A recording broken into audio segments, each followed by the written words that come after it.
Um, so we're here with Vincent Valdez, and this is Fernanda Espinosa recording an interview for the Archives of American Art at the Smithsonian Institution.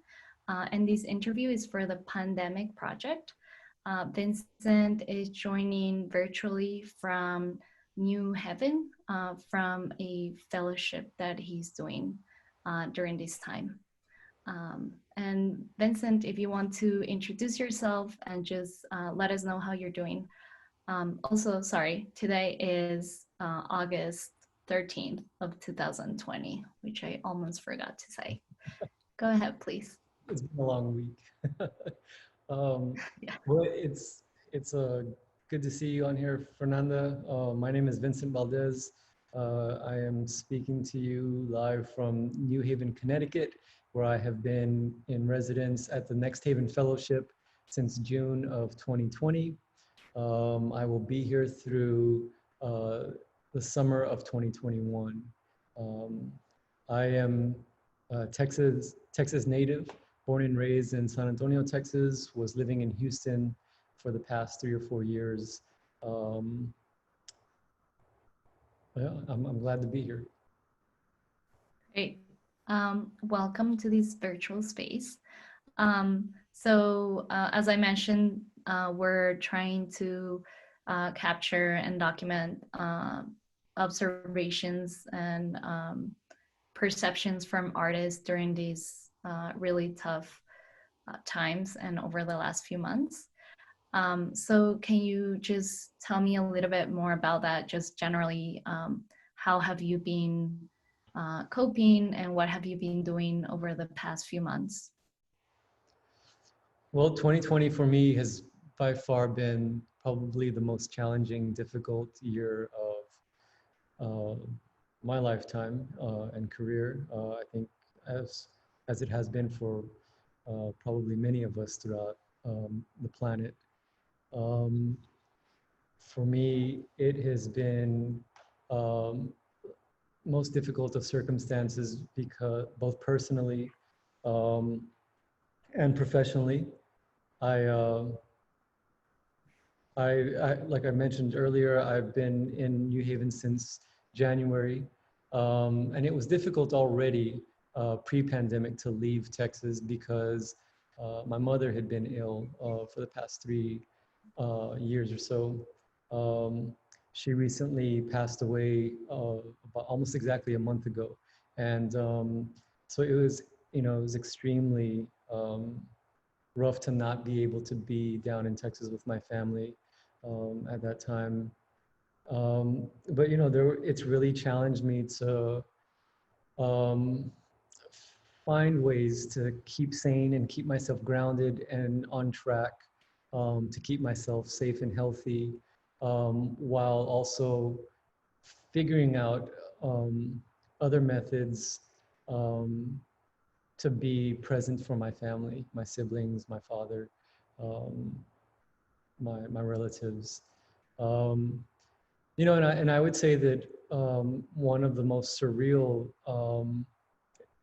aspects of this experience has been trying to come to terms with, um, not only things like my own mortality and the clock that is forever ticking, but as an artist in the studio, it's really forced me once again to kind of step back and reevaluate, what it is exactly that I'm doing, and most importantly, what it is that I'm saying from here on out. And so already in the studio, a number of different new approaches have um, been propelled forward, I think, propelling me forward every day as I walk in here. Um, can you talk a little bit more about the new approaches, both in your art and also your personal life? I think one of the things that has in a way surprised me the most, something that I never really anticipated might occur over the span of the last 20 years of making this kind of socially, politically charged work. Um, I never foresaw that at a moment like this, when my um, usual subjects would be most pertinent at right now at this moment in time. I would have assumed 10 years ago, 5 years ago, that this would be my moment, that I would have so much more desire to run into the studio and make this very confrontational, um, visually impacting work. But for me right now, it's been quite the opposite. I think for one of the first times, or the first time throughout my career, if not lifetime as an artist, I have gone a different route. And I have started to step away from um, my familiar subjects. Um, and I've began creating a series of drawings. Every single day, I add a drawing to this large wall in the studio. And I've turned to basic, um, traditional portraiture in a sense of faces that I am surrounded by here in the Next Haven community and family, in the community of Next Haven, or I'm sorry, of New Haven. I've even started turning to a large series of portraits of creating, of my family, of creating a family tree titled La Línea. And so what I started to see, I'd say after the first, by March in here, was that the studio started dividing. And the very first concepts and visuals that I was turning out as early as January were now sort of I was subconsciously placing them to one side of the studio, and on the other side of the studio were these portraits that almost started serving as guardians, these intimate portraits of just these faces, these that carry a sense of pride and dignity and warmth and security. And it really struck me, um, as especially at the moment that my mother passed, because I started to realize that maybe perhaps for me there was some sort of subconscious preparation, this intuition that had been preparing me since February, March, April, for what was coming. Because when I needed um, these people the most, not in a literal sense, because I'm always very isolated, in the studio as a painter, and I'm somewhat introverted anyway socially. But for me, the presence of these individuals, these figures, these humans in the studio were really these pillars of strength that were keeping me up and holding me together. And that was something entirely brand new for me, and it's really helped me to reconstruct, in a sense, conceptually, um, about where I go from here and about what I'm putting out into the world, right, from here on out. Mm-hmm. So in my conversations with different folks around the pandemic, something that has come up often is um, the sense of losing loved ones and not being able to actually be there in person to send them away. Has that come up with you and your recent loss? And also, I'm really, really sorry to hear about your mom. Thank you, Fernanda. Um, no, I would say it's once again actually been extremely opposite of that. The day after my mother passed, I created a short film for her um, that was extremely difficult to put together. It was based after an extensive collection of old Super 8 millimeter film footage that I had collected from my parents and my grandparents that nobody else wanted over the years. And I had them all digitized a few years ago. And what a gift, what a gem to have now. And so I sat there and created this 5-minute short film about her life, just in silent footage. And was able to provide and present that to my family back home in the church during her service. That was um, my gift to her at my send-off. And then the day after that, I began a painting of her. It's the first portrait I've ever done of her. And, uh, and so in so many ways, I was struck by this sort of, some sort of spiritual presence of her, um, and my own reckoning of feeling like I never really sent her away. Now she's even closer to me now than she could have been physically, right? And so um, it's been a blessing to walk in the studio and see this image of her that's in the very first stage of the line drawing, but it's her. You know, I light a candle for her every uh, day while I'm working, and that's something I've never done before. You know, and so uh, you know, it has been somewhat of a of torment at times because I will be working in here and then all of a sudden I get hit with this tsunami of emotion, and reality really sets in that I'll never be able to, that she's not actually going to be home when I return home someday. She was the captain of that household, you know, and so, you know, a piece of me died with her. But I feel so extremely fortunate to have the opportunity um, to be able to create, right? And to create a presence for her in my own space and in my own life from here on out till the last day that I'm around. And so that, you know, I, I, I am totally grateful for that, and I can't be more thankful. So yeah, I don't feel like I don't feel like I sent her off, you know, or that I needed to. In a way, I felt, I tried to explain to my father and to my siblings that in some strange way, I even felt grateful to not be able to be down there because I didn't need to see the shell that was once her, right? I was able to make my peace from up here. And I think that it's an amazing way the universe works sometimes, you know, that way the stars just line up for whatever reason. And, you know, I asked for her blessing when I found out that I got into Next Haven because I knew she was ill. And I told her I hated to leave and that I was afraid to leave her. And, uh, and she gave me her blessing and said, you know, you have to go. And yeah, I'll always be grateful for that.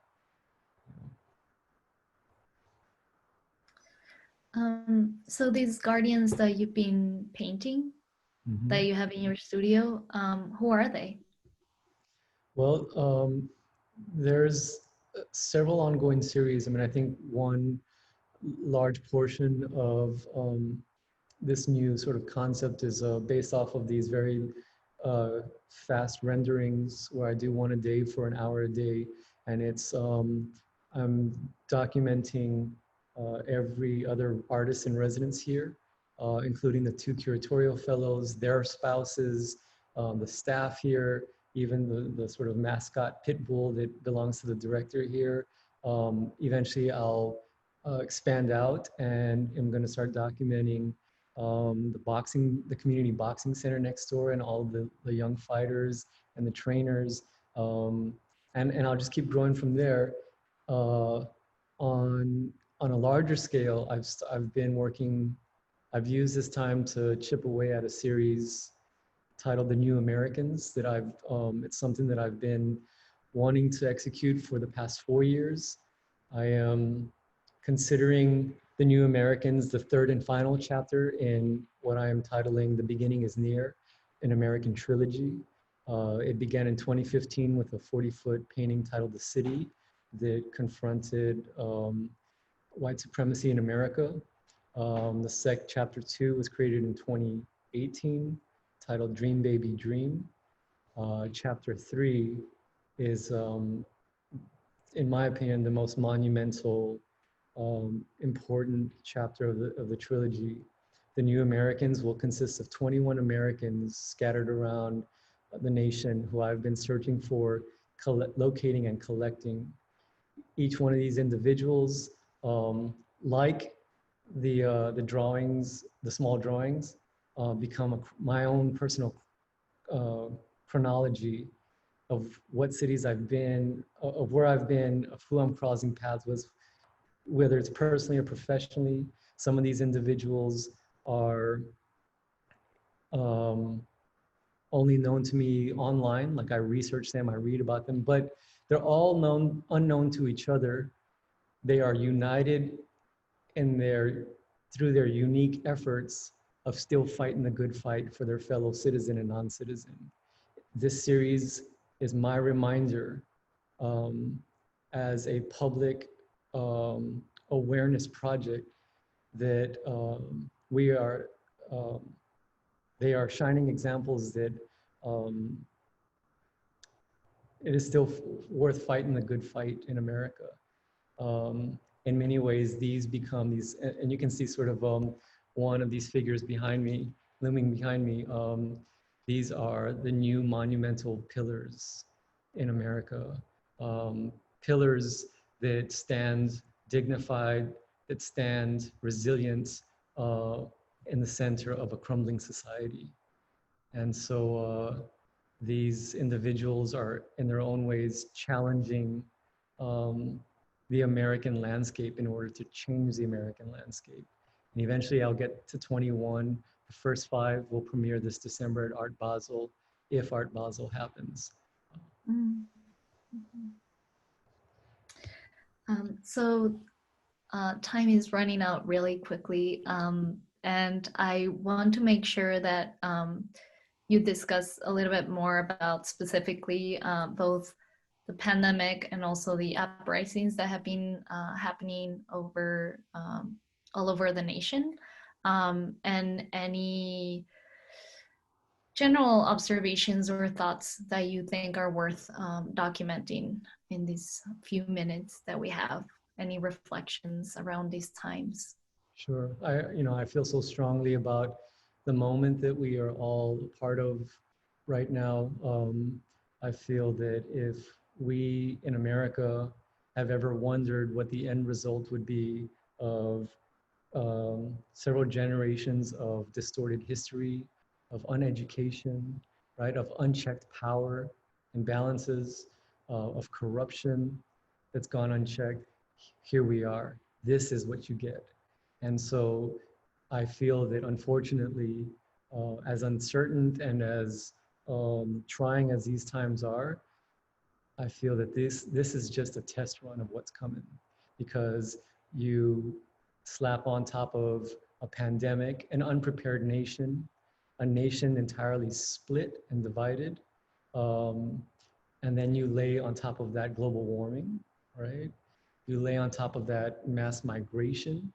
You add on top of that an entire universal sort of unraveling of systems, right? In my opinion, what we are witnessing is the unraveling of a system of supremacy that has gone unchecked for far too long. But I will say that the one spark of hope for me is still to be found in fellow humans. And at our worst, if you just look closely, if you use that intuition as your own social antenna and pay attention, I can see the good. I find the good in others who are stepping up when we need it the most, right? And so I have not lost hope in my fellow humans. I'm not willing to throw in the towel quite yet. All of this, this place, the lives that we are living must change, but it's worth fighting for in the end. And is there anything before we end that I didn't ask you today or I didn't bring up that you would like to capture in this recording? I would like to say that, I couldn't have asked for a better community of people, of fellow humans to be around. than the ones that I'm surrounded by right now at Next Haven. They've really been, in more ways than I think they'll ever know, tremendous pillars of support. Just knowing that their presence is here, they're beautiful people, and I'm really grateful to these fellow artists who have really shown me that, have proved to me that we can all be better and we can all do better. Thank you so much, Vincent. It's been great talking to you. You too, Fernanda. Stay safe out there. All right, you too. Take care. Bye-bye.